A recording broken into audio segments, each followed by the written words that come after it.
एक गांव में कथा हो रहा था। कथा के लास्टवां दिन कथा जो करवा रहे थे उन्होंने बोला कि बिना गुरु दक्षिणा का कोई फल नहीं है, इसलिए आप लोग अपने जीवन में परिवर्तन करने के लिए कुछ निर्णय लीजिए, अपने आप को बदलने के लिए। सब लोग ने निर्णय लिया। कोई मांस खाता था, जीवन भर मांस खाना छोड़ दिया। कोई निर्णय लिया कि मैं गलत काम करता हूँ, गलत करना छोड़ दूंगा। कोई निर्णय लिया कि मैं किसी को सताता हूँ तो सताना छोड़ दूंगा। इस प्रकार से सब लोग ने निर्णय लिया। गांव के कुछ बुजुर्ग लोग ने आगे आए, बोले कि महाराज, यदि एक प्याज सड़ जाए ना तो पूरा टोकरी का प्याज सड़ जाता है। उसी तरह से अपने ही गांव में एक सेठ जी हैं, वो कभी कथा सुनने आए नहीं और न कुछ निर्णय लिया, तो सब लोग क्या सोचेंगे। गुरुजी कथा जो सुना रहे थे बोलते हैं गुरुजी, अच्छा ठीक है बुला कर लाओ। सेठ जी को बुलाया। बुलाने के बाद गुरुजी बोलते हैं कि सुनो, सब लोग ने अपने जीवन को परिवर्तन करने के लिए निर्णय लिया है। कोई गलत काम छोड़ दिया है जीवन के लिए, और कोई अपने किसी को सता रहा है तो वो अपने जीवन परिवर्तन करने के लिए किसी को सताएगा नहीं। इस प्रकार से निर्णय लिया है, तो तुम भी निर्णय लो। सेठ सोचता है कि मैं तो आज बड़ा मुसीबत में पड़ गया। ठीक है गुरुजी, मैं निर्णय लेता हूं कि मेरे घर के सामने एक कुम्हार है, मैं बिना मुंह देखे उसका जल भी नहीं पीऊंगा। ठीक है, सब लोग ने सोचा कि एक ऐसा निर्णय। गुरुजी बोलते हैं कि चलो, कम से कम तुमने तो लाज रख लिया। चलो, जब निर्णय लिया है तो इसको पालन भी करना है ना, इसको पालन भी करना। यहाँ नहीं, निर्णय तो लिया तो इसका पालन भी किया हो। सेठ जी 12 साल लगातार उसका पालन किए। कोई ऐसा दिन नहीं गया जो बिना कुम्हार के देखे हुए पानी पिए। सब बिना मुंह देखते थे, प्रतिदिन मुंह देखते थे कुम्हार का, तभी जल लेते थे मुंह में, फिर खाना खाते, भोजन करते थे। इस प्रकार से 12 साल लगातार उन्होंने नियम को पालन किया। एक दिन कहीं चले गए बाहर, परिवार के यहाँ चले गए। परिवार के यहाँ से आने में उनको हो गई लेट। सुबह का समय था, उनको लगने लगा प्यास। अब इनको प्यास लगा तो तड़प होने लगी। फिर सोचे कि थोड़ा पनिया पी ले का।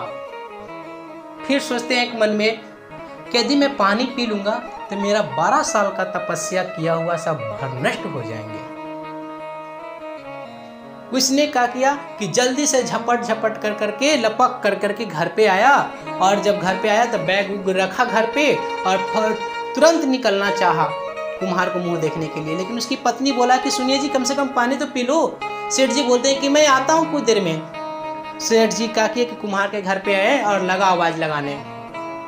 उसकी पत्नी आए, निकली बाहर, बोले कि वो घर पे नहीं है, पहाड़ पर गए मिट्टी लाने। सेठ जी वहां से तुरंत दौड़ कर गया पहाड़ के पास, और वो कुम्हार जो था, जो पहाड़ पर मिट्टी खोद रहा था। अब खोदते खोदते उसको एक घड़ा मिला, सोना से भरा हुआ। कुम्हार यह देख कर करके बहुत खुश हुआ और झूमने लगा, नाचने लगा। नाचते नाचते वहां पर सेठ आ पहुंचा। नाचते नाचते उसको सेठ पर नजर पड़ा। सेठ पर नजर पड़ा तो कुम्हार बोलता है, क्या काम है? सेठ जी बोलते हैं, बस कुछ नहीं, देख लिया। सेठ जी बोलते हैं, बस कुछ नहीं, देख लिया।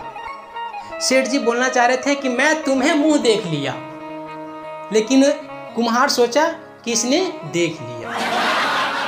कुम्हार बोलता है कि देख लियो तो चुप रहना, मैं आ रहा हूं नीचे।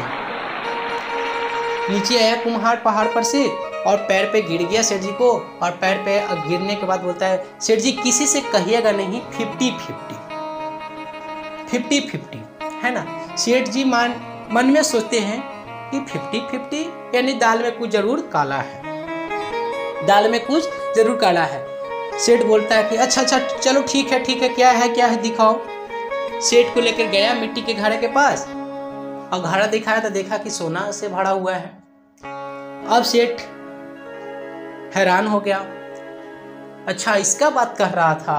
कुम्हार बोलता है कि सेठ जी किसी से कहिएगा नहीं, इसका आधा सोना मैं आपको दूंगा, लेकिन किसी से कहिएगा नहीं। सेठ जी रोने लगे। कुम्हार पूछता कि आप रो क्यों रहे हैं? सेठ जी बोलता है मैं अपने दुर्भाग्य पे रो रहा हूं।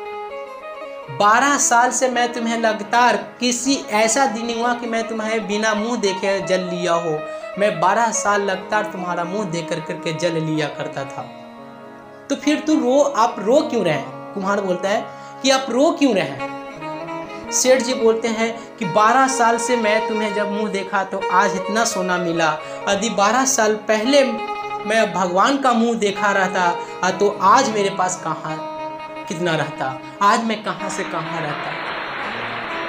अरे आँखिया हरि दर्शन के प्यासे, आँखिया हरि दर्शन के प्यासे, हरि दर्शन के प्यासे रे आँखिया हरि दर्शन के प्यासे।